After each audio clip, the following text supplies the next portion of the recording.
보조 항암이냐, 완화적 목적 항암이냐. 완화적 목적 항암이라면 처음 항암을 시작하시는 경우냐, 아니면 첫 번째 약을 썼지만 진행해서 약을 바꾸는 경우냐, 이런 부분들에 대해서 좀 달라지게 되고요.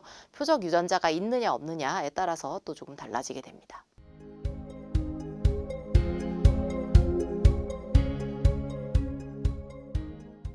네, 안녕하세요. 오늘의 동아아산 건강강좌 주제는 담도암의 항암치료입니다. 저는 서울아산병원 종양내과 정혜영 교수입니다. 먼저 담도암이란 어떤 질환인지에 대해서 간단하게 짚고 넘어가도록 하겠습니다. 담도암은 얼마나 흔하게 생기나를 가장 먼저 보면 국내 전체 암종 발생률에서는 9위를 차지하고 있습니다. 그래서 아주 흔한 병은 아니라고 할 수가 있겠는데요. 국내 전체 암 발생의 2.8% 정도 차지하고 있다고 되어 있고요.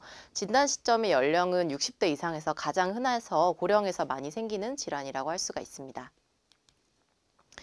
전 세계적으로 보면 서양에서는 매우 드문 암, 희귀암에 속하게 되고 전 세계에서 어디에서 제일 많이 분포하나 하면 우리나라가 가장 많이 생기는 국가 중에 하나입니다. 남미에서도 좀 많이 생기는 편이고요.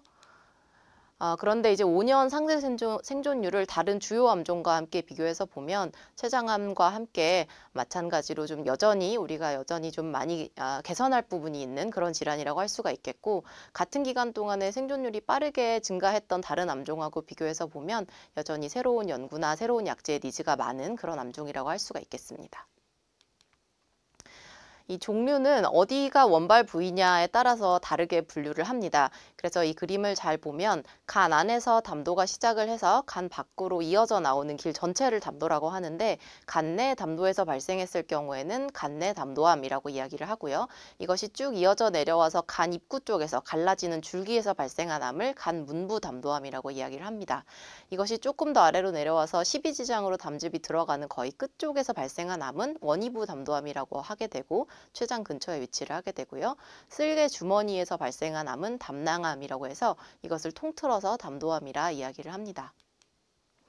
그래서 이 증상은 사실 원발 부위가 어디냐에 따라서 조금 다르게 나타나기는 하지만 가장 흔하게는 증상이 별로 없는 황달, 통증이나 이런 거 없이 황달로 나타나는 경우가 많고요. 이유가 없이 살이 빠지거나 또는 황달이 있으면서 발열이 발생하는 경우들도 있고, 주로는 우상복부 쪽에 통증이 있어서 알게 되는 경우들도 있습니다. 그러면 치료는 어떤 목적으로 시행하게 되느냐에 대해서 다음으로 말씀을 드리겠습니다. 그래서 치료 목적은 진단 당시의 상태가 어떠냐에 따라서 달라집니다. 진단 당시에 수술이 가능한 상태라면 수술을 하는 것이 원칙입니다. 그런데 사실 담도암 환자분들이 진단이 될 때 대부분 진행된 병기에서 진단되는 경우가 많기 때문에 이런 경우는 전체 환자에서 한 20에서 30% 정도에 국한해서 진단이 되고 있는데요. 절제를 어디를 할 것이냐, 얼마나 절제할 것이냐는 앞서서 말씀드렸던 원발 부위가 어디냐에 따라서 조금씩 달라지고, 간 내에서 발생한 담관암은 간 일부를 절제하게 되고요. 간 문부에서 발생한 담관암 같은 경우에는 담도와 함께 주변 간을 절제하게 되고, 원이부 담관암 같은 경우에는 췌장과 위치가 비슷하기 때문에 췌장암과 비슷하게 수술을 하게 되고, 담낭암이라면 담낭과 함께 주변 간을 약간 절제하게 됩니다. 이렇게 수술을 하고 나면 재발률을 좀 낮추기 위해서 보조 항암 치료를 하게 됩니다. 이건 뒤에서 다시 말씀을 드리도록 하겠습니다. 수술적 절제가 불가능한 상태에서 진단이 되는 경우가 사실은 가장 흔한 경우이긴 한데, 이 경우는 크게 두 가지에 해당을 합니다. 첫 번째는 원발 자리에서 벗어나서 멀리 전이는 없지만 수술하기는 어려운 정도로 주변으로 좀 번져 있는 경우가 국소 진행성이 되겠고, 이 원발 자리에서 있었던 암이 혈액을 타고 좀 더 멀리 떨어진 전이가 발생한 경우 전이성에 해당하는데, 두 가지 모두 항암 치료를 주로 치료로 하게 됩니다. 이때 항암 치료는 종양에 의한 증상을 줄이고자 하는데 그 목표가 있고, 종양을 억제해서 전반적인 삶의 질을 유지하기 위해서 시행을 하게 되는데, 이것을 고식적 항암이라고 하고 완화 목적의 항암이라고 일컫습니다.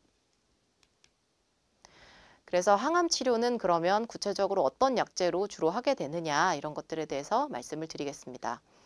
앞에서 질병 상태에 따라서 치료 방법이 다르다 말씀을 드렸는데요. 항암제가 들어가는 목적 역시 질병 상태에 대해서 좀 다르게 설정이 되어 있습니다. 만일 절제가 가능하다면 수술 후에 재발률을 낮추기 위한 목적으로 보조 항암 치료를 시행하게 되는데, 이러한 항암 치료는 일정 기간 하고 종결하게 되는 항암 치료입니다.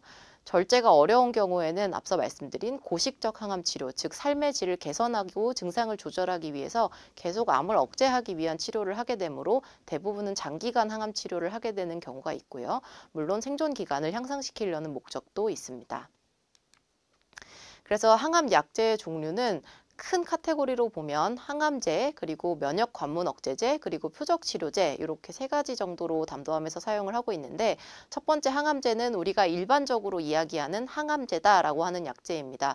항암제 부작용으로 인해서 뭐 머리가 빠졌다든지 울렁거린다든지 이런 것들을 유발하는 약제가 여기에 해당을 하는데 그 이유는 이 항암제들은 일반적으로 빠르게 분열하는 세포에는 다 작용을 하는 약제이기 때문에 빠르게 분열하는 것이 암세포 같은 세포들에 가장 많이 작용을 하게 되겠지만 예를 들어 모발세포라든지 이런 데에도 작용을 하면서 머리가 빠지게 되고 이런 문제를 유발하게 됩니다. 어쨌든 이런 항암 치료는 가장 근간이 되는 가장 중요한 약제 치료가 되겠습니다.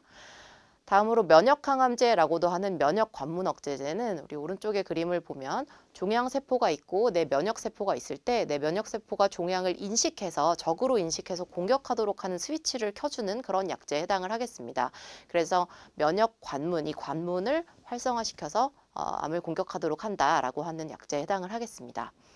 그리고 표적 치료제 같은 경우에는 특정 표적을 가진 세포를 공격하도록 되어 있는 약제여서 표적이 있는 경우에 사용을 하게 됩니다. 그래서 어떤 암세포가 특정 표적을 많이 가지고 있다면 이 약제가 이런 표적을 많이 가진 세포에 작용하도록 하는 그런 기전을 가지고 있습니다.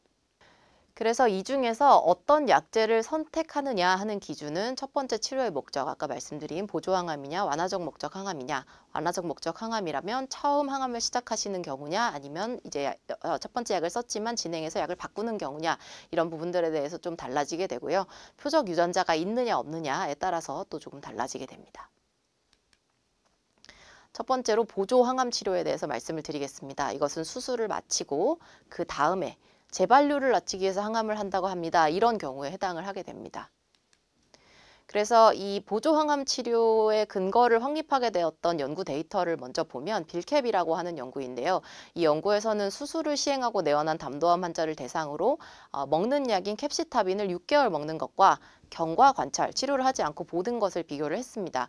그래서 그 결과를 보니 재발 위험도나 사망 위험도가 한 25에서 30% 정도 감소하더라라는 데이터를 보여주어서 현재 표준 치료가 되어 있습니다. 그래서 현재 표준 치료는 먹는 약 6개월이 되겠습니다. 네, 앞에서 재발 위험도 및 사망 위험도 25에서 30% 정도 감소한다 말씀을 드렸던 것은 위험도 자체를 낮추는 것이고요. 사실 절대적으로 몇 퍼센트를 낮추냐 하는 부분들은 아주 크지는 않은 연구 결과여서 사실 아직은 우리가 조금 더 알아보고자 하는 부분들이 있습니다.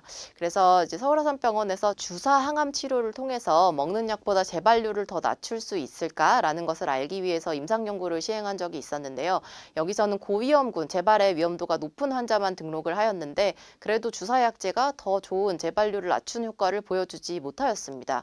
그래서 현재 글로벌 3상 연구가 더 크게 진행이 되고 있기는 합니다만은 현재까지는 경구약, 먹는 약 6개월이 표준 치료가 되겠습니다. 다음으로는 고식적 항암 치료, 즉 완화적 목적의 항암 치료에 대해서 말씀을 드리겠습니다. 그래서 새로 진단이 되었는데 수술이 어렵다고 한다, 아니면 멀리 떨어진 전이가 있다고 한다, 또는 수술을 이전에 하였었는데 재발이 되었다고 한다. 이런 경우에 우리가 항암 치료를 해야 된다는 설명을 듣고 저희 외래에 내원을 하시게 됩니다. 이때 그러면 어떤 치료를 하게 되는지 말씀을 드리겠습니다. 먼저 1차 치료입니다. 이전에 치료를 받지 않은 환자가 처음에 시작하게 되는 경우 어떤 약제를 쓰느냐. 현재 이 1차 치료 요법의 근간이 된 데이터를 먼저 보여드리면 젬시타빈이라는 항암제와 시스플라틴이라는 항암제 2제를 쓰는 것이 현재 뼈대로 되어 있습니다. 이 근거는 ABC02라는 2010년 연구에서 근거가 확립이 되었는데 젬시타빈, 시스플라틴 2제와 젬시타빈 1제를 비교한 연구이고 2제를 쓰는 것이 전체 생존 기간이 더 개선이 되었구나라는 데이터를 보여주어서 2제를 사용하는 것이 더 유리하다라는 근거를 보여준 바가 있습니다. 이것이 2010년 연구이고 그 이후로 오랫동안 이 약제 2제를 사용을 해왔는데요. 여러 암종에서도 면역항암제 등의 새로운 약제가 나오게 되면서 그러면 담도암에서도 면역항암제를 같이 병합하면 더 좋은 효과가 있을까라는 것을 알기 위해서 시행한 것이 토파즈 연구입니다. 그래서 이 토파즈 연구에서는 젬시타빈, 시스플라틴과 함께 더발루맙, 면역 관문 억제제인 더발루맙을 병합한 연구인데 위에 생존 그래프를 보면 빨간색으로 보여진 것이 병합군인데 조금 더 위에 있는 것을 볼 수가 있어요. 그래서 같이 병합하는 것이 전체 환자에서의 생존 기간을 개선해 준다라는 것이 이 연구의 결론입니다. 이 연구에는 아시아 환자가 절반 이상 포함이 되었었고요. 그런데 사실 얼마나 개선이 되느냐를 보면 중앙 생존 기간이 한 1.3개월 개선된다 이렇게 보여집니다. 사실 이것만 보면은 아주 효과가 좋은 건 아닌가라고 생각을 할 수가 있겠죠. 그렇지만 보면 그래프가 처음에는 겹치다가 점점점 벌어지게 되는데 면역항암제의 특성상 효과가 좀 장기간 지속되는 장기 생존하는 환자들이 발생을 하게 됩니다. 그래서 조금 더 자세히 들여다보면 우리가 이 그래프에서 보여드리는 것은 빨간색과 보라색으로 보이는 환자들이 항암 치료에 좀 반응이 좋았던 환자분들이에요. 그래서 생존 커브가 제일 위에 있는데 이분들이 중간까지는 차이가 없는 듯 하다가 좀 시점이 길어지면서 이 차이가 좀 더 두드러지게 나타나게 됩니다.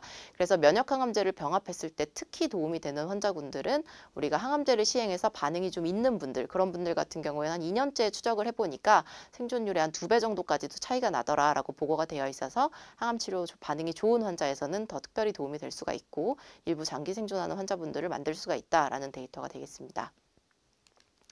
이 면역 관문 억제제는 더발루맙만 있는 것은 아니고 펜브롤리주맙, 즉 키트루다라고 하는 이 약제도 거의 비슷한 디자인으로 연구가 되었습니다. 여기에서도 아시아 환자가 반 정도는 포함이 되었는데요. 결과는 거의 대동소이했습니다. 보여준 생존 이득도 거의 비슷했고요. 그래서 두 가지 모두 현재 사용할 수 있는 약제로 허가가 되어 있습니다. 그렇다면 우리가 앞서서 항암제를 일제하는 것보다 이제하는 것이 더 좋다라는 데이터로 잼시타빈과 시스플라틴을 사용을 했었는데 항암제를 3제를 사용하면 어떨까라는 궁금증도 생기게 됩니다. 이것을 확인했던 것이 수억 연구입니다. 앞서서 보여드렸던 두 가지 연구는 항암제 2제에 면역 관문 억제제를 3제를 같이 사용하는 요법이었었는데 이 연구에서 시행되었던 3제는 모두 항암제입니다.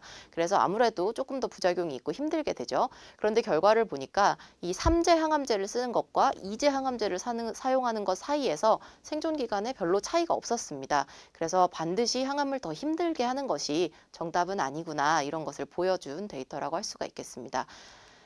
그래서 현재 우리가 이렇게 표준 치료인 면역항암제와 항암제 2제를 사용을 하면서 한 6개월 정도 치료를 잘 하였는데 아무래도 항암을 하다 보면 피로감이 좀 쌓이게 되고 회복에도 조금 더 시간이 걸리게 되죠. 그래서 좀 힘든데 CT를 찍어보니까 계속 병은 좋다고 합니다. 항암을 계속 해야 될까? 이런 고민이 많이 드실 것입니다. 그래서 앞선 연구들의 디자인도 사실 이런 점들을 반영을 해서 항암제는 한 6개월 정도까지만 사용을 하고 그 다음에는 면역관문 억제제만 유지하도록 거의 디자인이 되어 있었고요.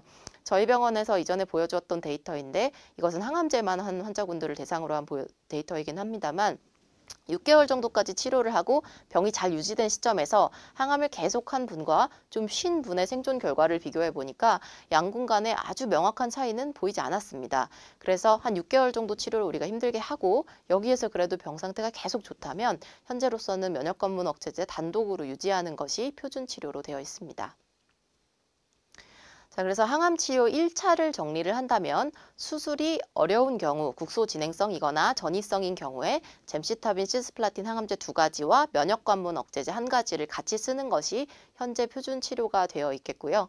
장기간 안정적이라면 좀 덜 힘들게 면역관문 억제제 단독을 유지하거나 때로는 항암제를 좀 줄여서 가는 경우도 있습니다만 단독으로 유지해서 가는 경우가 일반적이고 그런데 이제 문제는 이 면역관문 억제제가 아직 급여가 안 되었습니다. 그래서 상당히 비싼데요. 아무래도 이런 비싼 치료를 할 때 그러면 얼마나 도움이 되느냐라는 것들이 궁금할 수 있고 그래서 앞에 보여드린 데이터이고요. 전체 환자에서 보면 평균값은 아주 크지는 않아 보일 수도 있지만 만일 이 병이 항암제에 잘 반응하는 병이라면 장기 생존의 가능성 측면에서 이득이 있을 수 있다라는 것이 현재까지 보여준 데이터입니다. 다음으로는 2차 이상 치료요법에 대해서 말씀을 드리겠습니다. 1차 항암제를 잘 사용하던 중인데 이번에 CT를 찍어보니까 내성이 생겨서 종양이 좀 커진 경우 약을 바꾸게 될 텐데요. 그럼 이제 어떤 약을 하게 될까에 해당하는 그런 데이터들입니다. 먼저 좀 예전 데이터를 보겠습니다. 이제 저희 병원의 데이터이고요.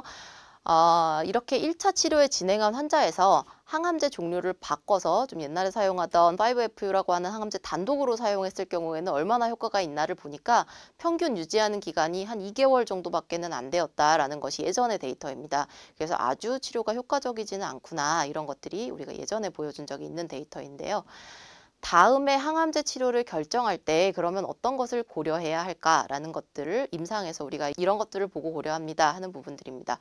첫 번째로는 항암제 치료를 현재 할 수 있는 전신 상태인가, 즉 이전 항암을 하고 질병이 좀 진행한 상태이면 아무래도 종양에 의한 증상 때문에 전신 상태가 좀 힘들어진 상황일 가능성이 있습니다. 우리가 치료가 더 들어갔을 때 이 치료를 견딜 수 있는 상황인가가 사실 가장 중요한 부분이기는 하고요. 우리가 다음에 사용하려고 하는 약제가 예상되는 부작용이 이런 것들이 있는데 효과도 이만큼 예상된다면 이것을 저울질 해보아서 치료하는 것이 더 유리한 상황인가라는 것들도 따져봐야 되고요. 담도암에서는 NGS 검사라는 유전자 검사를 시행하는 것이 필요한데 표적 유전자가 있느냐 하는 부분도 중요하겠고, 또 그렇다면 고려 가능한 현재 임상 연구 옵션이 있느냐 하는 부분들도 중요하겠습니다. 만약에 표적 유전자가 없는 경우에는 우리가 앞서 보여드렸던 일제요법이나 이런 것들이 만족스럽지 않았기 때문에 최근에 몇 가지 나온 데이터들이 있어서 보여드립니다. 다음에는 다른 약으로 바꾸어서 항암 치료를 하게 됩니다. 이 다른 약으로 바꿉니다 하는 이 연구들은 먼저 항암제 연구를 보여드릴 건데요. 폴폭스라고 하는 옥살리플라틴과 5FU 항암제 2제를 함께 사용하는 것과 경과 관찰, 치료를 안 하고 지켜보는 것을 비교한 ABC06이라는 영국 연구 결과입니다. 그래서 중앙값을 보면 사실 중앙 생존 기간은 한 1개월 정도 연장을 해주었어요. 그래서 아주 효과가 좋았냐라고 얘기하면 조금 부족한 부분이 있다. 그리고 종양 반응률이라는 건 30% 이상 감소했다라는 걸 이야기하는데 이런 반응을 획득하는 환자가 한 5% 정도 된다라고 하니까 사실은 치료를 안 하는 것보다는 더 나은 결과를 보여주기는 했지만 아주 만족스러운 정도의 결과까지는 아니다. 그래도 사용할 수 있는 중요한 옵션이기는 합니다. 다음으로 서울아산병원에서 주관해서 한국에서 다기간 연구로 시행했던 니프티라는 연구가 있는데요. 여기에서는 오니바이드와 5FU 2제 요법을 5FU 항암제 1제 요법과 비교한 연구입니다. 그래서 왼쪽 그래프를 보면 우리가 빨간색으로 뚝 떨어지는 것이 1제 요법군인데 사용을 하고 나서 초반에 진행한 환자분들이 많이 있는데, 파란색 그래프 조금 더 위에 있으면서 2제 요법을 사용하는 것이 조금 더 질병 진행을 더디게 해준다라는 걸 보여준 바가 있고요.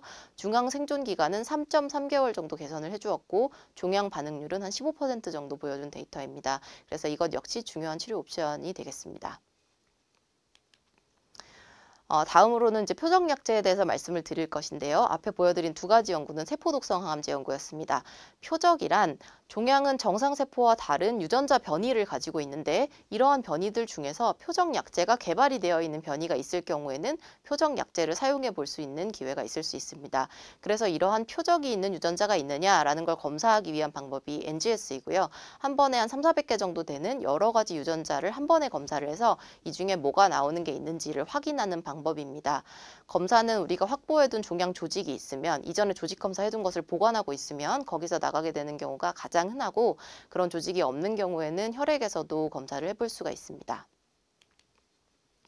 그래서 이 담도암의 표적 유전자는 원발 부위에 따라서 임상 양상도 좀 다르지만 표적이 나타나는 빈도나 종류도 좀 다르게 되는데요. 간내 담도암에서 사실 표적이 제일 많이 나오는 편이고, FGFR2라고 하는 유전자의 융합이 있거나 IDH1 유전자의 변이가 있거나 하는 경우들이 있겠습니다. 간외 담도암에서는 가장 많이 나오는 변이는 HER2라고 하는 유전자의 증폭 또는 과발현이 있겠는데, 담낭암 환자에서 가장 흔하게 나타나는 편입니다.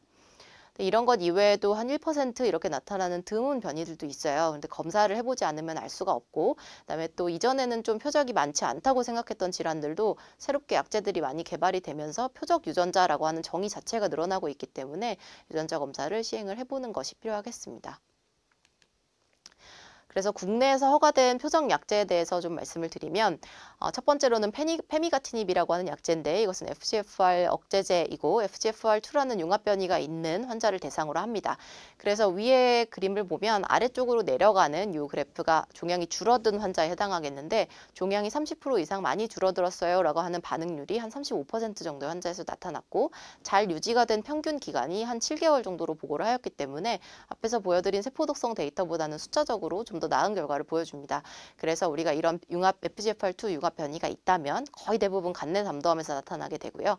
이런 약제 사용을 고려를 해볼 수가 있겠습니다.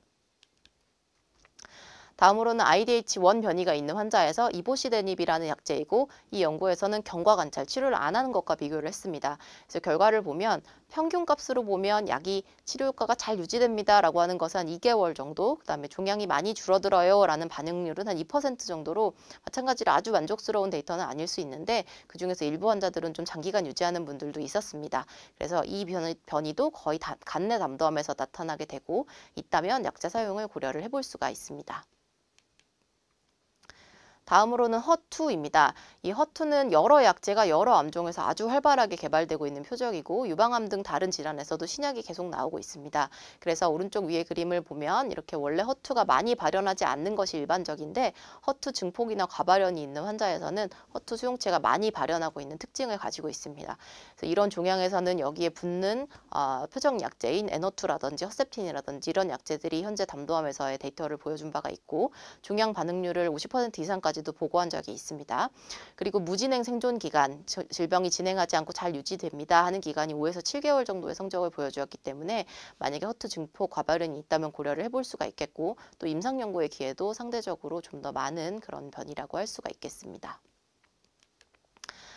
임상연구에 대해서 몇 번 말씀을 드렸는데요. 만일 진료를 보다가 임상연구의 권유를 받으시게 된다면 이것이 어떤 치료인가 궁금하시게 될 것입니다. 연구를 하는 이유의 가장 첫 번째는 현재 치료보다 더 좋은 치료를 찾기 위해서 연구를 하게 됩니다. 즉, 지금 우리가 가지고 있는 표준 치료 옵션보다 좀 더 나은 치료일 가능성이 있을 때 연구를 고려하게 됩니다. 이게 정말 더 나을까라는 것은 연구 결과가 우리가 나와봐야지 아는 것이지만 여러 가지 근거, 현재까지의 근거를 놓고 봤을 때 치료라는 것이 더 좋을 수도 있을 때 그럴 때 연구를 고려를 하게 됩니다.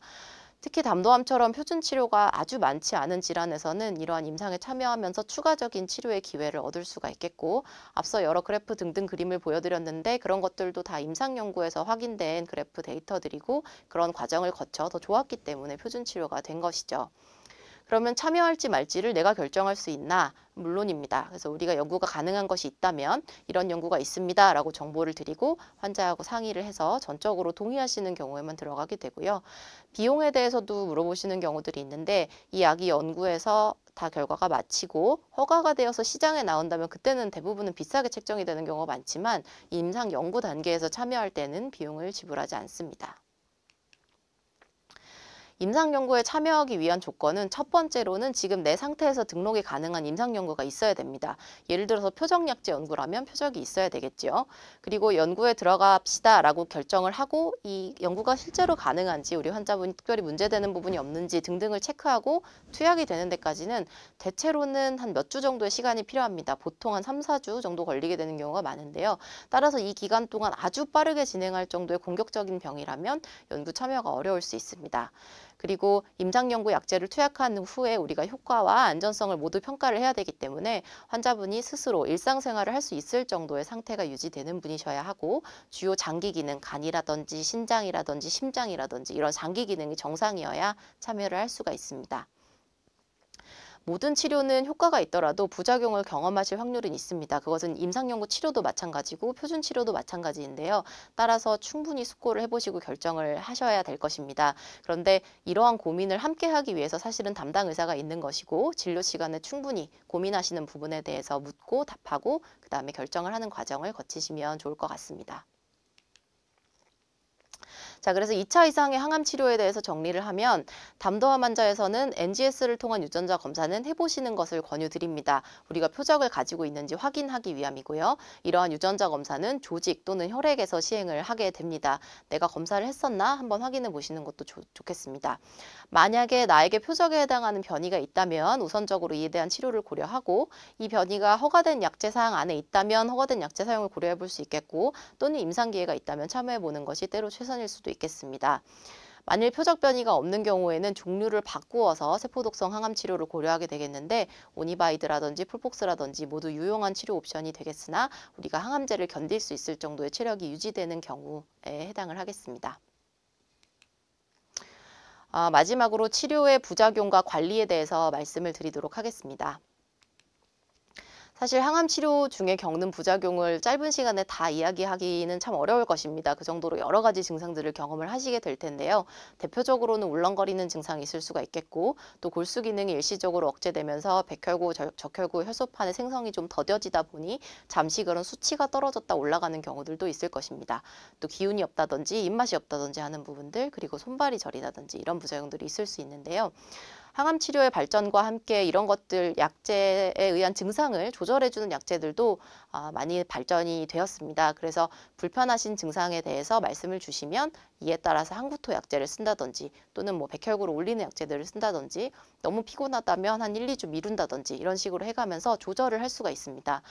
이제 가장 중요한 것은 항암제 부작용은 조금 시간이 지나면 회복하면 좋아지고 따라서 이것을 잘 관리해서 우리가 적절하게 항암제가 투약되도록 하여서 암이 더 커지지 않게 억제를 잘 해야 삶의 질이 유지가 됩니다. 따라서 부작용에 대해서 잘 소통하면서 조절해서 적절하게 치료가 이루어지도록 하는 것이 중요하겠습니다.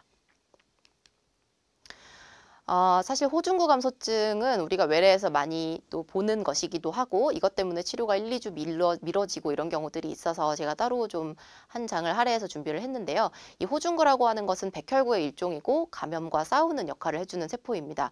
그래서 수치가 떨어지면 아래쪽 그림에서 보면 항암이 들어가면 쭉 떨어졌다가 시간이 지나면 좀 올라옵니다. 이 떨어진 시기에는 아무래도 감염이 들어왔을 때 싸우는 능력이 조금 떨어져 있을 수 있습니다. 그러나 이것은 일시적이고 시간이 지나면 올라옵니다. 외래에서 호중구를 올리려면 어떻게 해야 되나요? 이런 질문을 많이 주시는데 사실 내가 뭘 먹거나 활동하거나 이런 것들하고는 별로 관계는 없고 항암제에 의한 영향이기 때문에 시간이 지나면 올라옵니다. 이런 바닥 시기에 감염이 잘 발생할 수 있고 구내염 같은 것들이 생길 수 있으니까 열이 나면 오셔야 되고 개인위생에 좀 주의를 하셔야 되고요. 또 이것은 반드시 호중구가 떨어지는 것과 관련이 있지는 않지만 항암이 들어가는 동안 아무래도 면역력이 떨어지는 것은 사실이기 때문에 적절한 예방접종을 미리 시작하는 게 필요하고요. 지금 특히 가을이고 인플루엔자 예방철이기 때문에 예방접종을 하는 것이 필요하고 내가 이걸 언제 하면 좋을까, 이런 접종을 해도 될까 하는 것을 담당의와 상의하시기를 바랍니다. 다음으로는 황달과 담도염인데 사실 이것은 항암 치료의 부작용이라기보다는 담도암 자체에서 많이 문제가 되는 그런 부분들입니다. 그림을 보면 아까 보여드렸듯이 우리가 간에서 담즙이 생성돼서 쭉 관을 타고 내려와야 되는데 이 관 중간에 담도암 덩어리가 막고 있으면서 흐름이 잘 되지 않기 때문에 이런 것들이 찌꺼기 등으로 인해서 좁아진 담도가 꽉 막히게 되면 담도의 압력이 올라가면서 담도 내에 있던 세균이 혈액으로 들어가면서 열이 나거나 담도염을 유발하거나 때로는 균열증, 폐혈증 등등이 발생하게 되는 것이 담도암에서 흔한 증상입니다. 그래서 담도암 치료는 항암제를 잘 하는 것과 마찬가지로 이러한 감염 치료를 잘하고 담즙 배액을 잘 해주는 것이 거의 동등하게 중요하다고 할 수가 있겠는데요. 아래 우리 그림을 보면 황달이 생기는 경우에 맨 먼저 눈이 노래지게 됩니다. 피부가 노래질 때까지 기다리면 조금 시간이 걸리고요. 눈이 먼저 노래지고 그다음에 소변을 봤을 때 오른쪽 그림에서처럼 소변이 갑자기 진해지거나 이런 양상으로 나타납니다. 그래서 열이 나면 물론 병원에 오셔야 하고 이러한 황달 증상이 있다면 병원에 오셔서 담도가 잘 지금 배액이 되고 있는지 체크하는 것이 필요하고요. 오른쪽 그림에 보면 그래서 이렇게 막힌 담도에서 담즙의 흐름을 원활하게 해줘야 되기 때문에 관을 넣는 대표적인 시술 두 가지를 준비를 했는데요.